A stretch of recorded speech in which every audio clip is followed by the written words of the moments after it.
So I'd like to welcome our speakers today.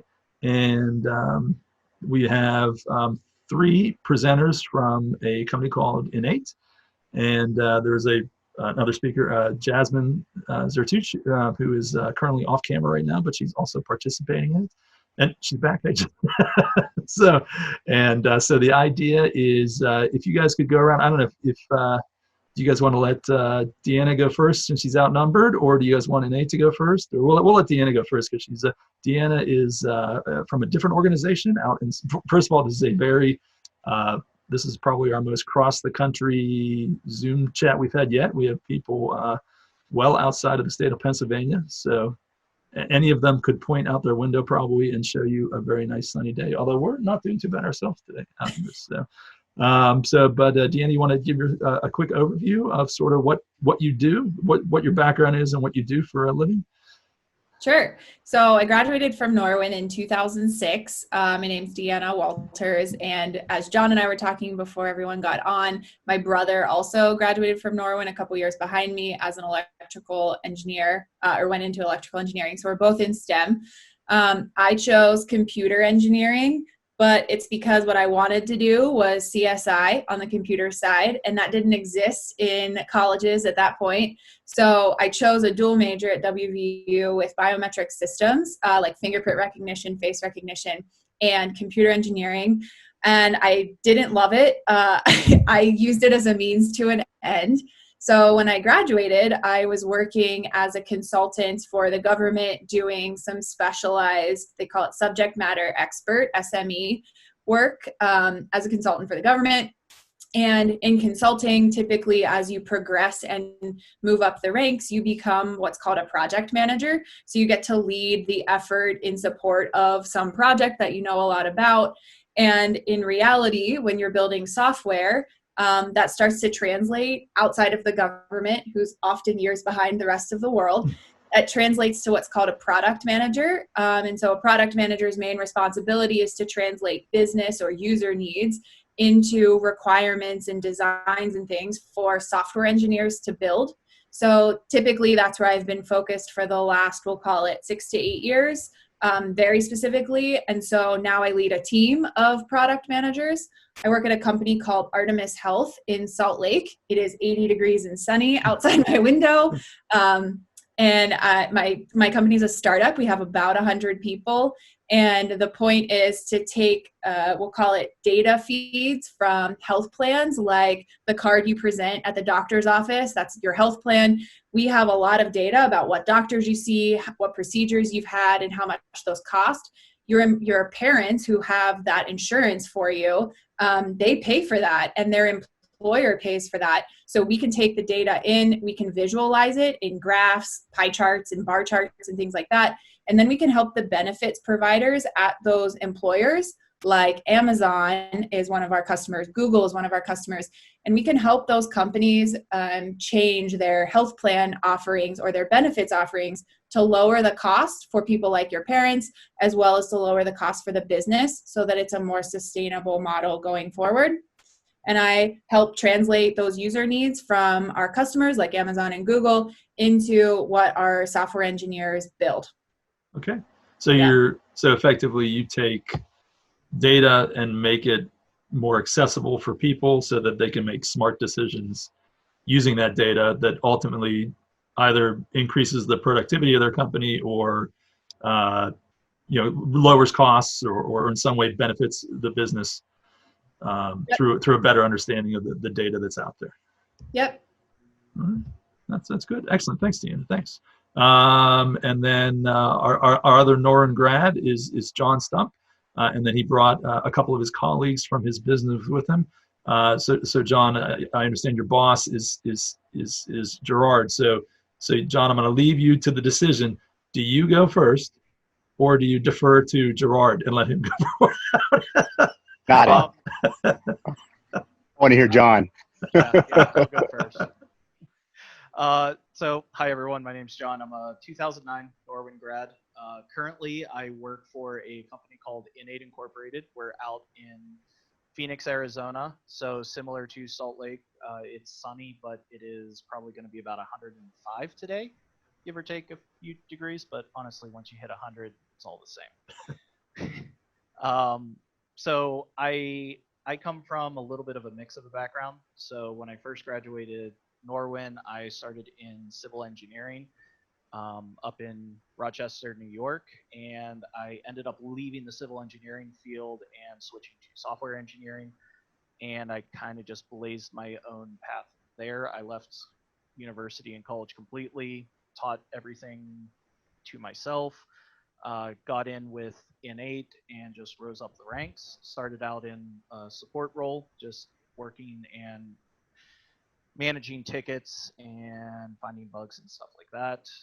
I moved into a technical consulting role where I started to help new clientele figure out how to design their systems to work with our software. So if you were to imagine a new company comes on board with us, this is a large enterprise system. Can you give a, I don't mean to interrupt. Can you guys give a can you give an overview of your company? Oh, sort of sure. what you guys do? So what we do is we're part of the construction lifecycle management. So to kind of break that down, a construction company would bid on a new project. So let's say they're re-asphalting the road outside your house. The owner of the road is probably the state. So the state would put out a bid and companies would come in and bid on how much it's going to cost them to do this project. Our software allows them to create an estimate on how much it would cost, how many hours it'll take them, how many people they need to work on it, how much material is involved. And this allows them to then use historical data. So if they're doing multiple projects like this, they can take a look back 5 years ago and say, well, we did a project very similar to this. How much did it cost us? Well, it cost $250,000. So as long as we're around $250,000, we're probably right on with our estimate. So you can really get accurate with your estimates over time. But once you win the job, then you have this entire post-estimate process where you're actually doing the job. You have to track your timesheets. You have to track your materials that are coming in. Let's say in Pennsylvania, for instance, you have to deal with snow and rain a lot. So you have a lot of delays to your schedule. So our software helps with the scheduling, helps with managing the delays, seeing real-time numbers come in from your timesheets, track all your documents, essentially everything you could possibly think of. There's so many different things that we can handle. That's kind of just more of a high level overview. So you get to keep all this data, and then we have analytics on the backside. We're now using augmented intelligence and machine learning to help analyze those numbers to create new visualizations to see which projects companies should bid on. So they're now using kind of this percentage of certainty. So if it hits a certain level of certainty, then they will go after the project. If it doesn't, the project might be considered too risky for a company to go after. So these companies can now increase their profits because they're going after projects with higher certainty and lower risk. So you don't have to worry about running into a ton of issues and losing out money on projects. Right. That's awesome. So another very data-driven profession, but sort of from a different perspective than Deanna's in some regards. So yeah. And then so now John brought along with him today Gerard and Jasmine, who also work for Innate. Would you guys mind introducing yourselves, giving yourselves a background? I'm not sure if you guys have a STEM or a business background as well. So if you guys want to share a little bit about where you come from and how you got where you are and sort of what you do, that would be awesome. Yeah, I'll be happy to go if you don't mind, Yasmin. Yeah. All right, and I apologize beforehand as he said we're in Phoenix, where it's very nice and sunny out here. I'll show you a little bit of my outside world that I see right now. But the reason I'm outside is because my wife is using the office. She's hogging the office right now. She's giving a lecture. She teaches a bunch of residents that are working for her at the hospital that she works at right now. So I will start by elaborating a little bit on what John was saying. Our company Innate is owned by one of the largest privately owned construction companies in the world. It's called Kiewit. And Kiewit actually acquired us. We've been owned by a number of hands throughout the years. The core product is actually somewhere around 20 years old, to be honest with you, and that's ancient for a software product, as I'm sure you can understand. But we've created a whole line of products, and we're actually a whole. We like to think of it, or we used to like to think of it, as the office suite for construction project management, if you will. So we had something for every aspect of that life cycle, including up to the management of the building, because we've gotten into building construction. I mean, asphalt is just the tip of the iceberg, but we have companies that do entire highway systems and turnpikes and large parametric building projects and all of those things, including our own parent company, Kiewit, which is big in some of that stuff. So it's really cool stuff. And if you want to learn more about it, innate.com is our website, and it's spelled like the number 8, EIGHT. You can see it on Jasmine's shirt. You can see. Yeah, there you go. Just look at Yasmin's shirt and you'll see the naming there. As for me, I do have a STEM background. Like Deanna, I studied computer engineering in college, and I don't know if the curriculum was similar. I'm sure it was, but my degree essentially came with the minors in mathematics, electrical engineering, and what was the other one? Was computer science. So it's really the marriage of those three things with some material science and some physics dropped in there, because we did a lot of circuit board logic stuff and soldering and all of that stuff. And in college, I think that the things that I excelled at, for reasons that I can't really explain, were math and digital signal processing type things. Like we studied something called the Fourier series, which is the process of turning a signal from an analog signal into a digital one through this Laplace transforms and Fourier transforms. That's going back and forth. And I said that backwards. But after I graduated college, I got into a number of different industries, including missile defense with a company called Raytheon Missile Systems. They have a different name now. They're known for some of the really cool missiles out there that the defense guys use, like the Tomahawk, I think is one of them. And then I got into a couple of medical field employers. One of them that I think is worth mentioning was a company called Ventana Medical Systems. And what they did was they took the idea. It was started by this doctor who created his first schematic of the machine that they created in a bar on a napkin. And they are in cancer pre-diagnostics. So they make these big, they call them instruments, that they put tissue samples in, and then they run those tissue samples through some process, and they've come up with a bunch of different ways over the years. And they use that to help further the ability to diagnose cancer in patients who may have cancer in certain parts of their body. And the reason that that's so important is because the way that we diagnose cancer is critical in the ability to quickly enough capture whether a patient has cancer or not, which, as you know, is important in getting them the right treatments, but also in figuring out what type of cancer. I didn't know this when I started, but there's like 4 or 6 different types of breast cancer alone. So based on the type of breast cancer a patient may have, that will very much help doctors to direct the type of treatment that they receive, because it's not always the same. One of the things I found very cool about that job, and I'm glad we're talking about the marriage of science backgrounds with business, is that I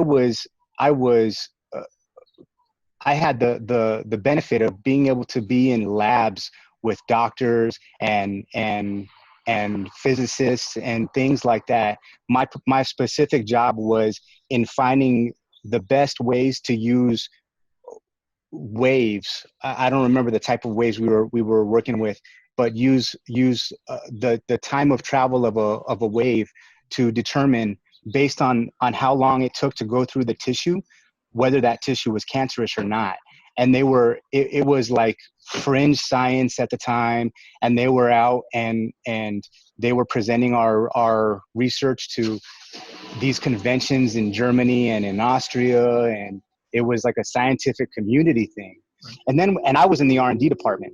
And then what would happen is we would take those findings, we would bring them back to our project management group, and our product management group, and they would come project management. Deanna was probably cringing at that. They would determine whether it was a viable product based on the amount of money it would take to develop, based on the usages that they could get out of it and things like that. And then once they made that determination, if that was the case, we would go and we would hand off our research to the product development teams, and then they would start coming up with a viable product that would take probably 3 to 5 years to get out on the market. So it was a really cool introduction for me into a large scale environment at that time. And as I told you, the guy who created it, he was a doctor at the University of Arizona, where I graduated from, and he created that on a napkin in a bar and turned it into an over $100 billion per year company in the span of about 20 years. So really impressive stuff that they were doing out there. That's awesome. That's awesome. Yeah, really cool. And then to continue on, I'll go brief through the rest of it. I worked as an architect, a software architect. If you guys don't know what that is, unlike a building architect, is somebody who's like software centric stuff. They come up with high level software systems and they put them all together and things like that. I think it's a direction that John is heading, to be honest with you. He's one of my go-tos for technical problems. And then I've worked in, some of the other things. I've owned 2 small businesses. One was, oddly enough, it was a strength and condition training for young athletes. I had a couple of partners who were former professional football athletes. So I was kind of the business guy on that one. And then I had a small marketing business where we did websites and Google Analytics and all of that stuff. And I did each of those for about 2 years. And then I stumbled my way into N8, where I worked on a product development team, making our estimating product that John mentioned earlier. And then lo and behold, I ended up a couple of years later leading this business unit called the Custom Engineering Group, where we're made up of project manager, product owners, a couple of QA people, and a bunch of software engineers. And I love it. The guys are the best team I could hope for, and they're all like high performing people in my team. So I'm very, very grateful to have them along me. So that's it for me. No, and I appreciate it. And that's No problem. I think a lot of kids, are surprised to hear sort of all the twists and turns that your career takes, and how it's super different than it was even like 6 years ago. And Absolutely. I don't know, sometimes we don't get a sense from that from our perspective. So I've been doing the same thing for like 22 years. I guess one thing that I would love to say is that the business world is more dependent on science background than it has ever been in the history of our civilization. That's my perspective. When you have software being such an important aspect of everything that we eat and breathe in this world, from airplanes to medical equipment to, what we do is construction project management. It's not just websites anymore. And my first job was actually back in 2007, working on a company that made websites. And that was just around the transition time when people who worked on websites were seen as kind of like the second tier when it came to what you would think of as somebody who you would call a software developer or a computer engineer. But it was around that time when you had companies like Facebook and Google and all of those guys who were strictly website-based organizations that were changing that mindset. And now to find people who are really good software engineers goes hand in hand with finding people who are really good at making what we used to call websites. Now they're just applications. Right. Awesome. Yeah, Thanks. I want to expand upon that once Jasmine introduces herself. Yeah. Jasmine, you want? Oh, wait, she's back. Yeah. Sorry, Jasmine. You're cutting in and out a little bit, but can you share a little? I think I muted you too. Let me get you. Unmute. Okay. So I think I might have just. Okay, we good? Can you hear me? No. Well, hold on. Let's try one. I'll let you do it from your end because I think we're like dancing on each other's toes there. So. I can hear you. Okay. All right, and then so Jasmine, you have a chance to introduce yourself. Yeah, you're coming through. Okay. Yeah, go ahead. Thank you. Sure. Okay, that's good. Thank you. It disconnected when Gerard was explaining that websites are applications now. So I think that I didn't miss a lot. But for first of all, thank you for giving me the opportunity to provide, my experience and what has been my path. Then I didn't go to Douglas High School All in right. Arizona. It's a border town, like 4 hours from Phoenix. Okay. When I finished high school, I didn't know what I was studying, and the opportunities that I had, here, having um, Phoenix for the university degree at Cochise College, Okay. Yeah. and you guys hear me? I'm getting about every other word right now. Do you want to? Do we want to? I could switch you maybe to audio only or something. It's a little hard to catch. I heard about your high school and then you dropped out a little bit. Do you want to try to come out and? Let me turn off the video and see if you can hear me better. Can you hear me better? The sound's Yeah. coming in pretty crisp now. So, are you able to hear us still? Is good now? It's coming in turned off the clear. video. Yeah. Yeah. If you want to just continue Okay, with the audio, so- that's good. Yeah, absolutely. Thanks. Okay, I'm sorry about that. I was No. having issues connecting with the computer, and I'm like using my phone. That's all right. So what I was saying is like it, I wanted to say that my path was it was just not a straight path going to university, and then I finished high school 2005. Then I finished a degree at a community college because I live in a small town, and it was not possible for me to move to attend ASU in Arizona. Like it was not easy for me. Okay. And my family is from Mexico. I was born in Arizona, and I moved to Arizona in high school. Then I was working while I was finishing high school, paying for my apartment, and then I finished my degree at a community college. And then when I moved to Arizona University, I completed a degree in Spanish linguistics because I wanted to be a professor. Okay. But all my education, through high school all the way to ASU for multiple companies, and I ended up, moving to a more technical department in hosting, and that opened the doors for me to apply to Innate. So within Innate, just like that was, like the background before Innate.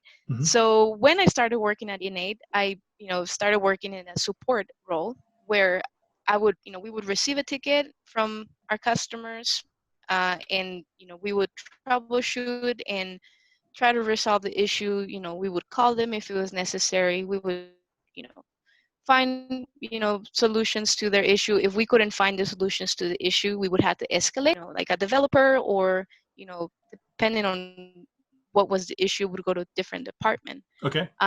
From there, because of my background in, I've been a team lead, a supervisor in, different companies, and I received the opportunity 2 months ago and I was promoted to be, it's a new role that Innate created. And what I do is between being an advocate for coordination between the multiple teams within Innate. We have developers, DevOps, product owners, managers, directors, and we also have support technicians, and they have to. Sorry, that was my dog. They have to communicate within each other, and we provide fixes. So with we the role that I have, it's also helping we call them white glove customers. Those are customers that, like, Kiwit is a parent company, and we have other customers that they're really big customers and spend a lot of money in our software. And so we want to make sure that they receive best-in-class customer service. So what I do is I I help with making sure that we as a company, have everything in place so that we can provide, those fixes. I've been coordinating meetings, and if support has questions, I help them with finding who in the company can help them with answering that question. So, and who in the other companies. So I have to understand, in this role, I have to know who is who within the multiple companies that um, we work with, our Right. customers and also our parent company. So it's that's pretty much what I do. I Right. just it's a role within customer service and coordination within the company. So it's interesting to me how you've sort of evolved in your career, and it sounds like you need to have a sense of the technical aspect as well. If you're talking with a customer and they're asking you questions, you sort of have to know a little bit about everything basically to be able to help connect people to the answers they Yes. need. Yeah.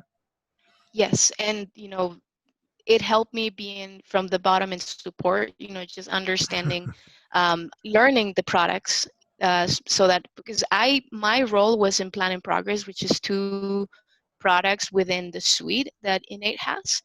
There's right now I'm working with all the different teams for the different products, but being in support and having a technical understanding of the where I started, because I train, and the product that started this was Mhm. Estimate.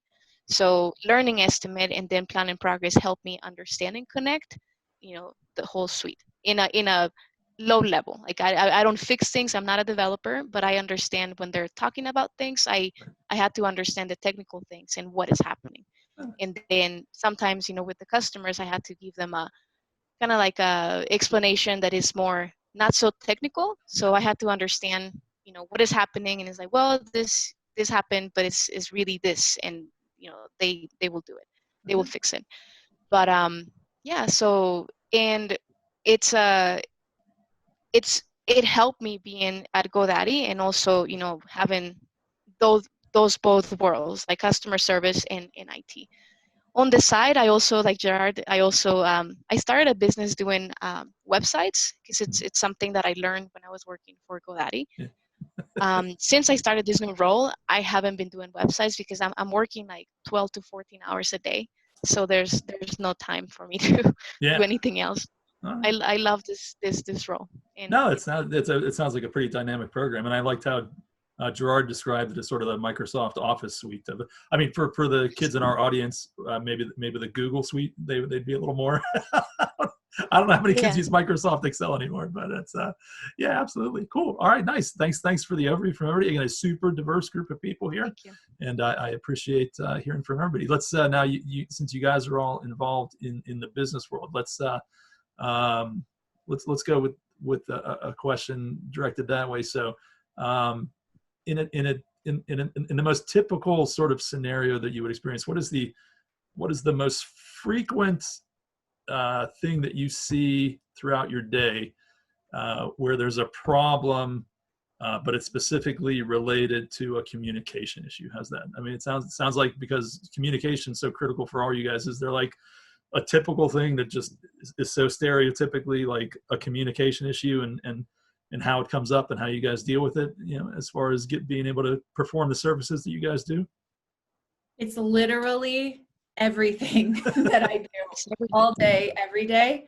And I actually think the folks on the phone, it's a funny representation when you're in this world every day. We actually represent 2 sides that butt heads a lot. So in product management, or even support, like Jasmine was talking about, you have a different perspective than the developers, and you try to translate what a customer or a user is saying the problem is, or what they need. And you need to translate that for a developer to build it. And they are saying, but this is a constraint and I can't do this. Or have you thought about this thing? And you're like, well, didn't you hear what I said yesterday? I told you I thought about that thing.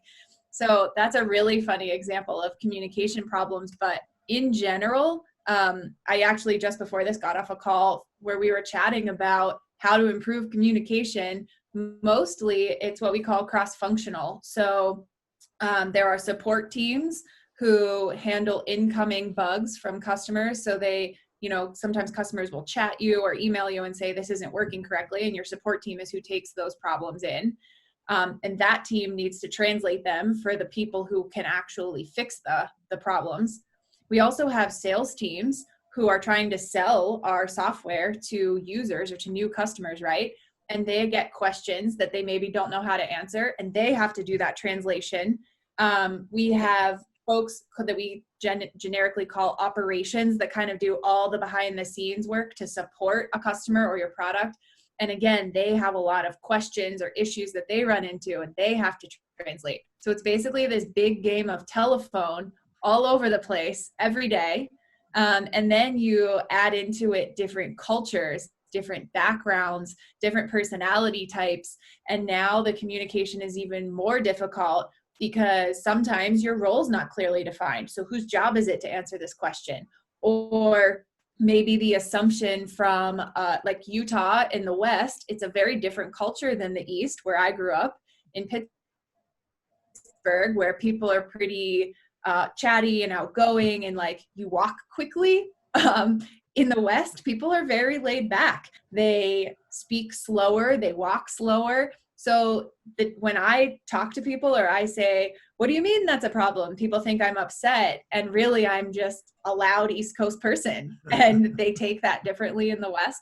So there's all of these factors that make communication more difficult.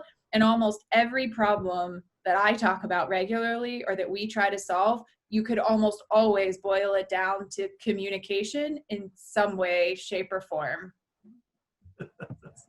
That's interesting. What about from the innate perspective? Communication If I issues? may, guys, you guys mind if I take this? That I want to say, Deanna, that was really well stated.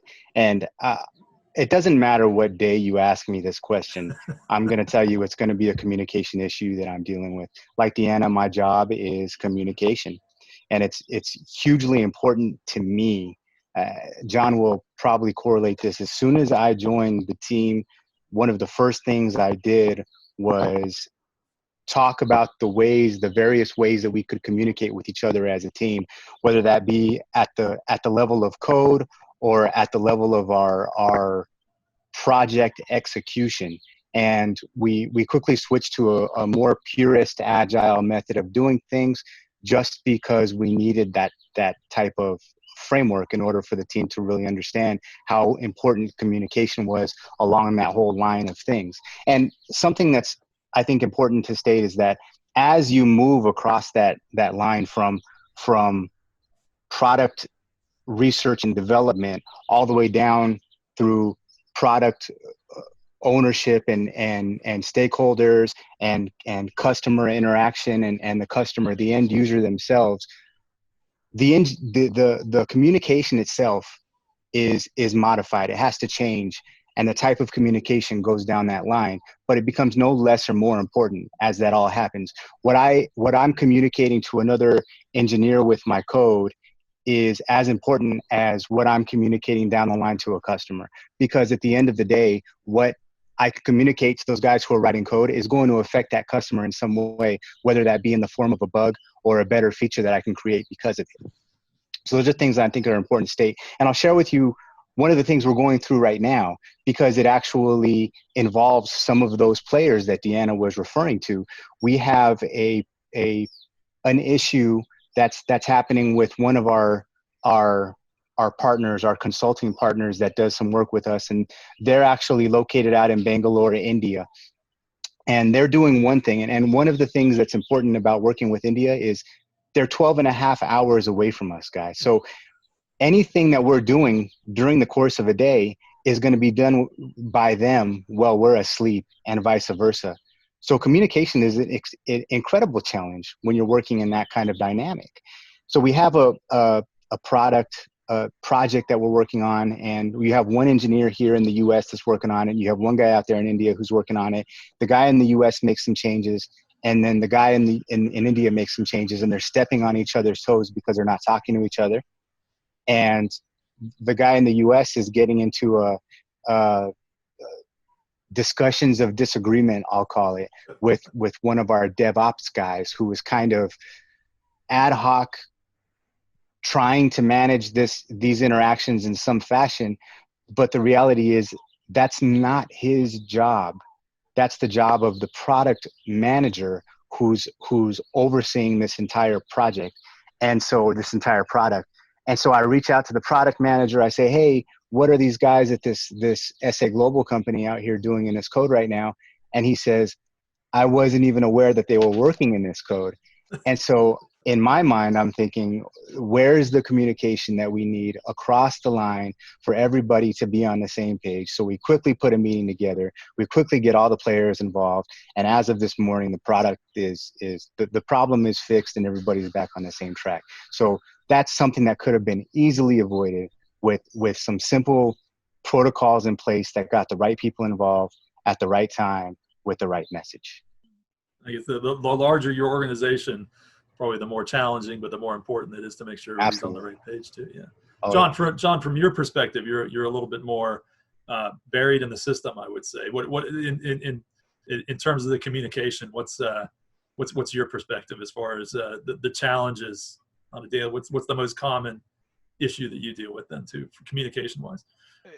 Communication wise, for me, it just comes down to what the end user wants and what they actually need, and then just making sure it's translated properly for me as an engineer to make that happen in the product, because those translations, don't always happen correctly. So there's a lot of back and forth and discussions and meetings and emails, and sometimes it just comes down to accurately communicating your thoughts and accurately communicating what you want to see happen. So that's usually the biggest thing. But for me, day to day, I've been with the company for 6 years. I've had my hand in so many different jobs, roles, projects, clients, that I have knowledge of so many different things. I get dragged into a lot of things I shouldn't get dragged into, because everyone's like, hey, John's really good at knowing about this. We're going to bring John in, even though John hasn't worked in it for 2 years. Now you said real quick about like adding other features. Now let's say a customer comes to you and wants something added to the product. Are you able to just carte blanche create that yourself in the system, or do you have to like go through an entire like there's like 18 yeah, well, it depends on where she is.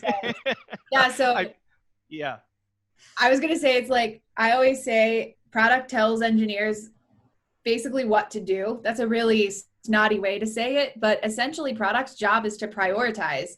So we have to know the business goals, and we have to know the user's needs and wants, and we have to balance those two things to prioritize for the engineers, because there's only so many engineers. They can only do so much. We want to make sure that the work they're doing is going to get us the biggest bang for our buck. And so product's whole job is to prioritize what flows into engineering, and then engineering executes upon that. So John doesn't get to decide that, his product manager does. John doesn't get a freelance. John doesn't get a freelance.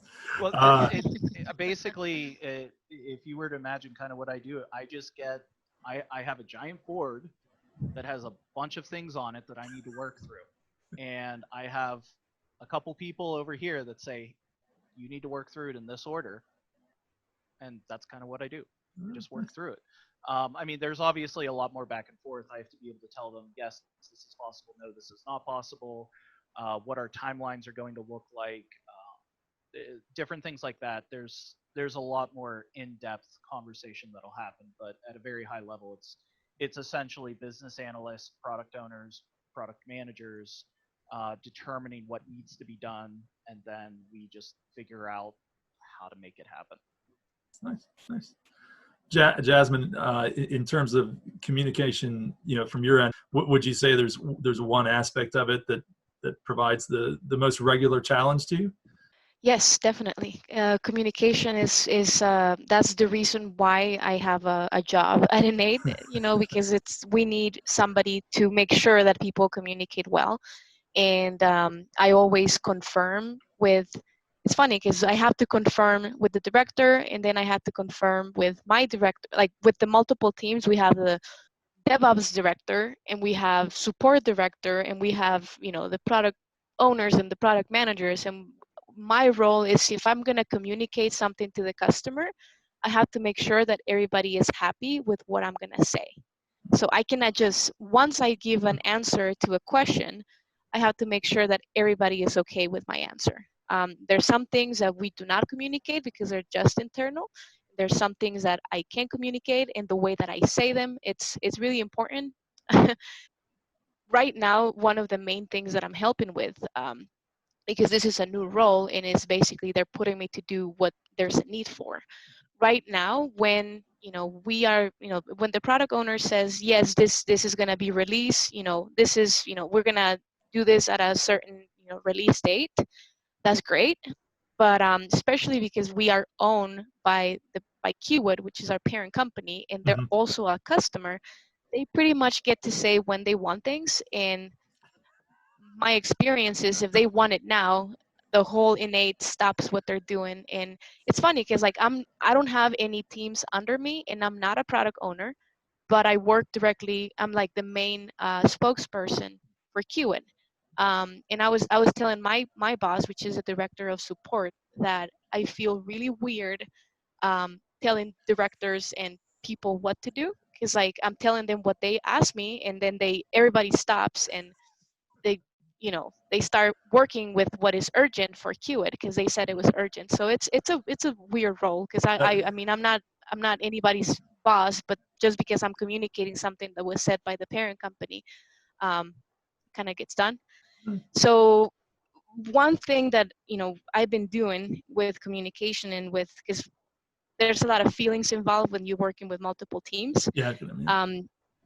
We share the screen, I put Word, and we do a table, and we say, like, and then I start taking notes of what they want. And I find that that's easy for, people can see what we're saying, and then they give their own opinions, and at the end we make sure that what we're doing is what everybody agrees. So that's one thing, that just an example of something that I did yesterday for something Well, that is going to be implemented. I will say everything that you guys are saying. I'm not a business person at all, and it makes my head spin about the layers of above and below you that you guys constantly need to be dealing with, just to get your job. But yeah, it sounds like you guys all enjoy. Now I know I sort of blocked you guys till around 2ish or something. So in terms of questions, I'll sort of maybe we'll give one more opportunity for a round here, and let's go with I would say bringing it back a little more to maybe the STEM side. If you were to have an opportunity to talk directly to like a high school student who maybe has a talent in the STEM field, and as you guys have said, there's a huge way that can happen. Being talented in STEM, you can be good with the math, or good with the computers, or good with the sciences, or good at critical thinking. Again, there's a lot of things that STEM brings to the table. If you had like a 1-minute elevator pitch to convince them to think about pursuing their interests in the business world, what would you encourage them? How would you encourage them to give the business world some consideration? Because that's not really the stereotypical place people, when you think about pursuing a STEM field, you don't necessarily think about boardrooms and corporate meetings, and you think of like inventing and developing and learning. But what makes the business world an ideal place to practice those sort of skills? And anyone can sort of take a stab at this. I'll go for it. Right. I would say, first and foremost, follow the money. The possibilities are endless when you step into the business arena, because there's no telling what applications may come about for whatever your passion may be when it comes to your STEM research, whatever that may be. But I think that in a less money centric type of response, I would have to say that it really opens up a new dynamic to challenging the way that you think about solving problems, because rather than solving an equation, you're solving how to get people to work together. And that's where I think you've got psychology that has to come into play, and other people's emotions and interactions.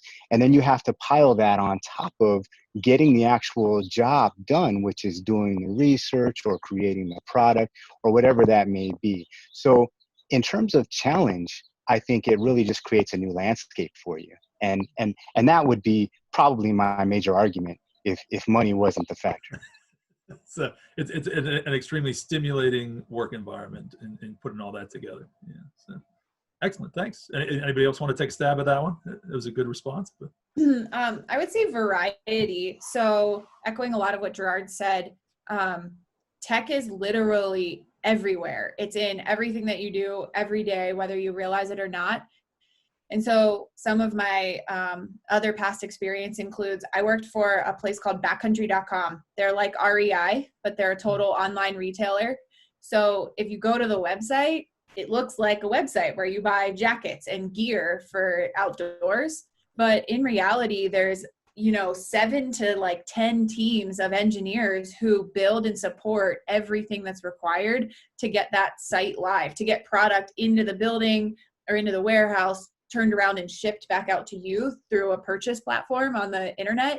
And so it's a cool place to work. I got lots of really great gear discounts. I got into the outdoors. It exposed me to the mountains in Salt Lake. But that's something that you would never think of as a software team. And it was very, very engineering oriented.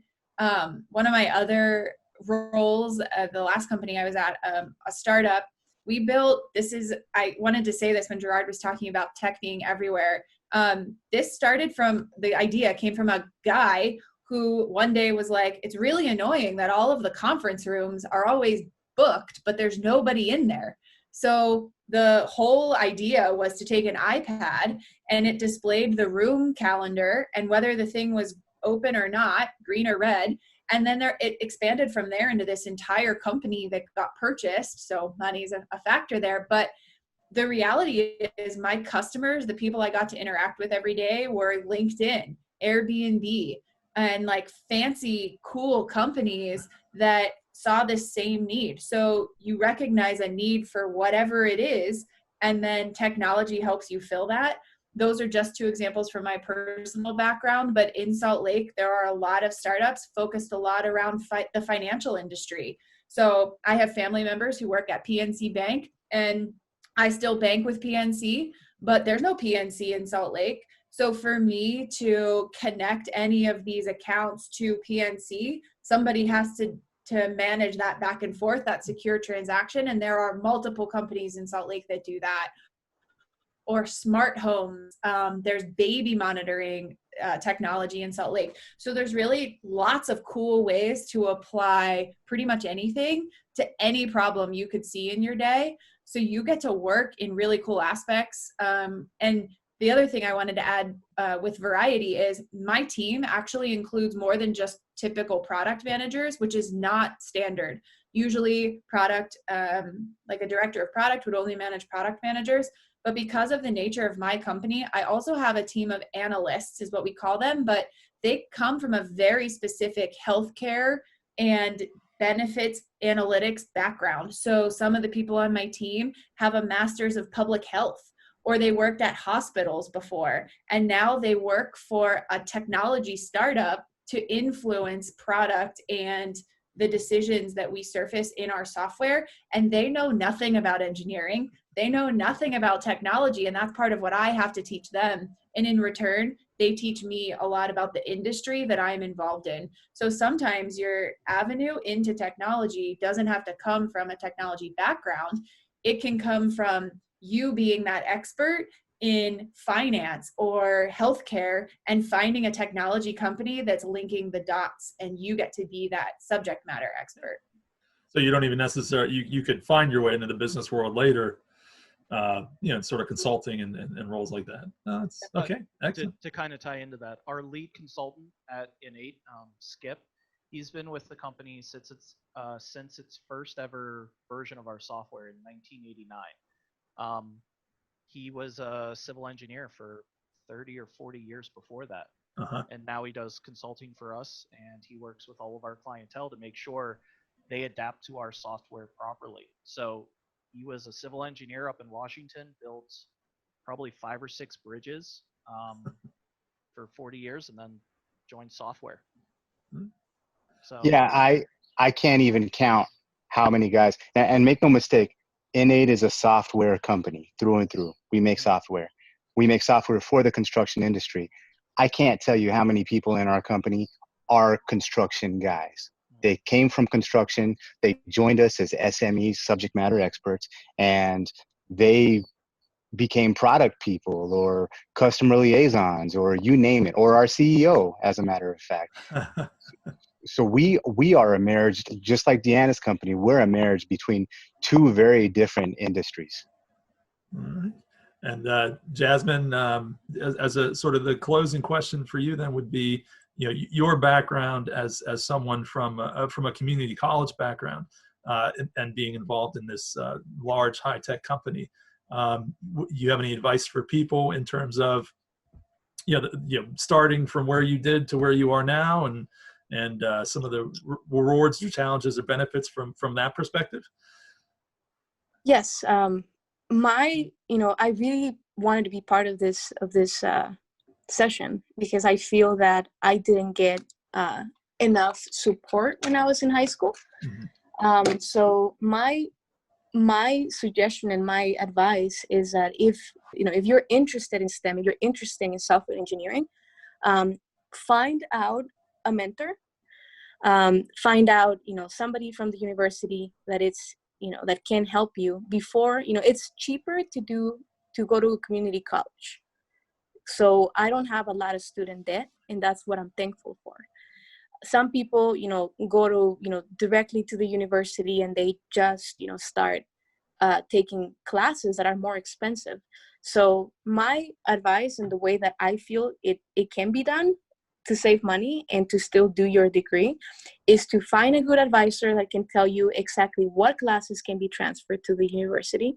If you want to save money, you can go to a community college, take those main classes. You don't have to finish an associate degree like I did, because I took a lot of classes that were not even, important to the degree that I did. So I kind of study. I could be a doctor right now of how much schooling I did, but I'm not, because I didn't have a focus. It's kind of like exercise. If you're just doing what you think you should be doing, but you're not eating right and you're not, doing, the right exercises in the right position, you're not going to be successful. So you need somebody, either a parent, a friend, somebody like, in this call, you have us, that can tell you like, this is either if you want to go to the business side of software, or if you want to be a developer, a DevOps, what you should be doing. And also from the university, communicate and find an advisor and find out what classes, because community colleges, they have an advisor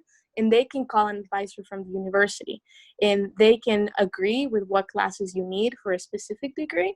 So, if you know that you want to be a developer, if you know that you are interested in, a certain degree, find that person and start now, finding what classes you need so that you can be more like with a better understanding and a better focus, instead of just taking a bunch of classes that are just going to make you lose your time. Right. And go, again, like Gerard said, follow passion, but also follow where the money is as well. Because, if you do both, you're going to be really happy. But find somebody that can, find a mentor that can show you, what is it to be, in that specific role that you're interested in. Maybe just shadow them, because that's something else that I wish I had before. Okay. Well, that's awesome. And again, I don't want to keep you. I know you guys are all in the business world, and I know time is money, literally, and we're pushing 2:00. But I will say, from my perspective, as sort of the host here, again, my background is more science and education, and your world is way different than mine. But it sounds like a really super exciting place to be, and there's so many ways to get involved with it, and once you're in there, so many things that you can do with it. So I hope any student who's watching this lesson, either now or later, recognizes that pursuing opportunities in the business world can be just as intellectually engaging, just as rewarding and just as challenging as, say, spending your career in like a lab or a university environment, and possibly quite a bit more profitable. I want to appreciate again all of our presenters today. You guys brought a super awesome collection of viewpoints and perspectives and backgrounds and opinions, and I really learned a lot, and I appreciated hearing from your insights. And I want to thank you on behalf of the Norrin School District for taking the time and sharing that with our students. And I would love to talk for another hour, but I know you guys have places to be. But again, you're all super dynamic and engaging people. And John and Deanna, thank you for representing Norrin so well. You know, where you came from and what you're doing now. It's exciting stuff, and it's nice to see that you guys are critical members of you know, really important big industries doing big things. So it's a nice compliment to the district to see you guys doing what you're doing. So thank you for organizing this. Oh, it's easy. Just a couple emails. It's no problem at all. So, all right, I'm gonna turn off the recording here real quick, and then thanks again for tuning in, everybody.